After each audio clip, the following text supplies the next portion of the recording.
La parole est à Monsieur Alain Bocquet. Monsieur le Premier ministre, l'actuelle semaine nationale de l'industrie ne peut faire oublier qu'en 15 ans, l'emploi y a chuté de 15%. En 6 ans, 166 000 emplois et 620 sites ont été rayés de la carte.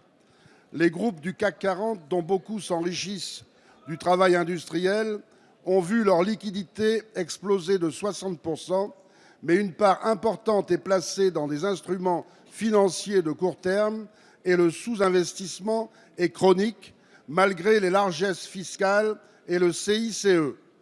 Ils réclament par ailleurs un code du travail à leurs bottes, mais n'investissent plus dans l'Hexagone.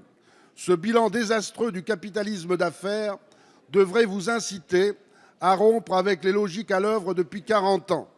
Sans industrie forte, il n'y a pas d'économie forte. On sait qu'à 20% d'emplois industriels dans un pays, il n'y a pas de problème de chômage. Nous en sommes, nous, à 13%. L'industrie, c'est 90% de nos exportations et 80% de la recherche des entreprises. Ces atouts sont mis à mal par les choix d'austérité avec lesquels il faudrait rompre sans attendre. Par exemple, l'avenir de notre filière ferroviaire est menacé par une rupture des commandes. L'État va-t-il prendre les mesures nécessaires pour le renouvellement du matériel roulant? Ne pensez-vous pas qu'au-delà d'une semaine de façade, notre industrie nationale a besoin d'une intervention stratégique, forte et pérenne de l'État? Merci. La parole est à Monsieur Alain Vidalies, secrétaire d'État chargé des transports, de la mer et de la pêche.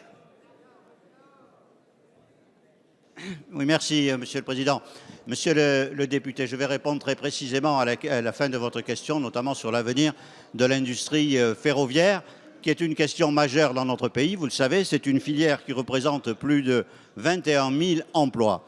Aujourd'hui, les décisions qui ont été annoncées par l'État, dont certaines viennent d'être évoquées dans la réponse précédente, sont des propositions qui vont favoriser le maintien de cette filière, puisque 1,5 milliard dans l'appel d'offres, 30 rames qui ont été commandées, 30 rames qui sont attendues dans le cadre de l'appel à Reggioli, c'est-à-dire fabriquées par Alstom. Les discussions qui sont en cours avec Bombardier, mais sur du matériel fabriqué en France, notamment pour l'éventuel équipement des lignes sur la Normandie, et puis l'ensemble des appels d'offres sur le Grand Paris. Car vous savez qu'aujourd'hui, il y a, au niveau de la SNCF, au niveau de la RATP et sur l'affaire du Grand Paris, beaucoup de projets et beaucoup d'appels d'offres qui sont avancés. Alors, il y a parfois sur telle ou telle entreprise des ruptures de charge. C'est le cas aujourd'hui de la question qui peut se poser pour l'usine concernant Alstom. Nous avons essayé d'avoir une commande qui soit ce qu'on appelle sur étagère, c'est-à-dire qui s'adresse directement à cette société. La réponse, c'est que le matériel que l'on attendait n'était pas le matériel qui faisait partie du marché d'origine et qu'il y avait un vrai risque sur le plan juridique. Voilà pourquoi l'État a décidé de faire un appel d'offres et puis de faire des commandes. Et j'espère que les régions viendront aussi abonder ces 30 rames que l'État a commandées et que j'ai annoncées la semaine dernière. Vous le voyez, il y a là une stratégie de soutien à la filière industrielle qui était importante. Je l'ai dit, 21 000 emplois, des perspectives qui sont positives et des marchés qui vont être passés dans les semaines et les mois qui arrivent. Merci. Merci.